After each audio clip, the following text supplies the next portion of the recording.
चिंता नहीं है कि मैं जीवित रहूं या नहीं रहूं, मेरी लंबी उम्र रही है और मैं ये। दोस्तों, इंदिरा गांधी ने अपने आखिरी भाषण में कुछ इस तरह से कहा था, मैं आज यहाँ हूँ, कल शायद ना रहूं। मुझे चिंता नहीं है मैं रहूं या ना रहूं। मेरा जीवन लंबा रहा है और मुझे इस बात का गर्व है कि मैंने अपना पूरा जीवन लोगों की सेवा में बिताया है।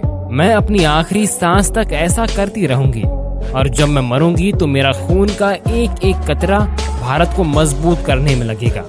ये भाषण भारत के पूर्व प्रधानमंत्री और आयरन लेडी के नाम से मशहूर इंदिरा गांधी का आखिरी भाषण था, जो उन्होंने ओडिशा की राजधानी भुवनेश्वर में दिया था।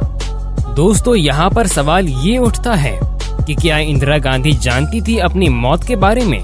क्या वे उस दिन के बारे में जानती थी? आखिर उनका लास्ट डे कैसा रहा था? आज की इस वीडियो में हम देखने वाले हैं उनसे जुड़े कुछ राज जो आपको शायद पता नहीं होगा। वीडियो लास्ट तक देखना ताकि आपको भी पता चल सके कि आखिर उनका लास्ट डे कैसा रहा था। 31 अक्टूबर की तारीख पूरे भारत के इतिहास में देश की पूर्व प्रधानमंत्री इंदिरा गांधी की हत्या के दिन के तौर पर दर्ज है।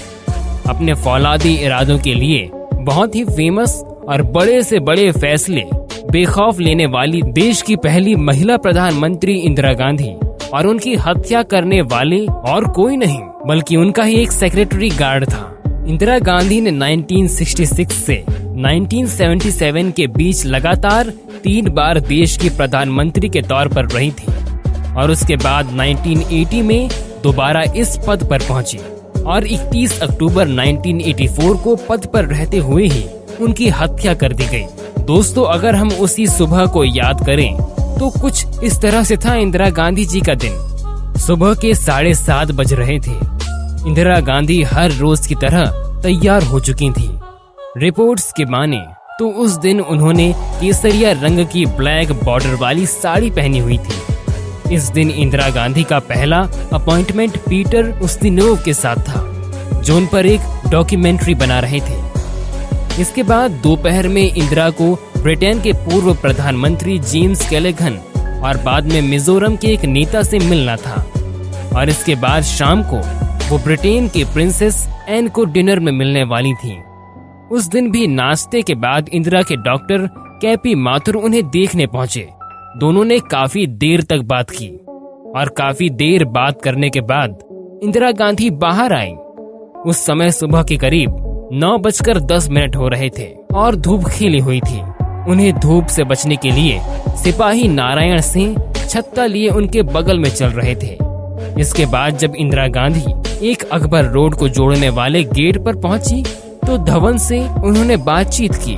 उसी दिन तत्कालीन राष्ट्रपति ज्ञानी जैल सिंह यमन दौर से लौट रहे थे और इंदिरा से धवन को कहा था कि वो राष्ट्रपति को संदेश पहुंचा दे कि शाम के 7 बजे वो दिल्ली पहुंच जाएं, ताकि शाम को ब्रिटेन के प्रिंसेस एन को दिए जाने वाले डिनर में वो शामिल हो सके। इसी बात की जानकारी धवन इंदिरा को दे रहे थे।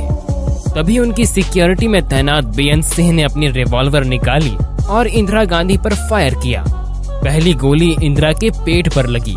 इसके बाद बेअंत ने 2 और फायर किए, जो बगल में, सीने में और कमर में जाकर लगी। और दोस्तों, इसके बाद जो हुआ आपको जानकर भरोसा नहीं होगा। कुछ ही फुट की दूरी पर एक और सिक्योरिटी गार्ड सावंत से अपनी थॉमसन ऑटोमेटिक कार्बन के साथ खड़े थे। इंदिरा गांधी को गोली लगते देख सावंत डर गया। इसके बाद बेअंत ने सावंत को चिल्लाकर कहा, गोली चलाओ। इसके बाद तुरंत सावंत ने अपने कार्बाइन की सभी 25 गोलियां इंदिरा गांधी पर दाग दी।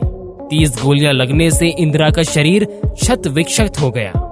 इसकी तुरंत बाद अकबर रोड पर शोर मच गया। इंदिरा को गोली मारने के बाद बेअंत सिंह ने कहा, हमें जो करना था कर दिया, अब तुम्हें जो करना है वो करो। इसके बाद वहीं पर मौजूद जवानों ने बेअंत सिंह और सावंत सिंह को पकड़ लिया।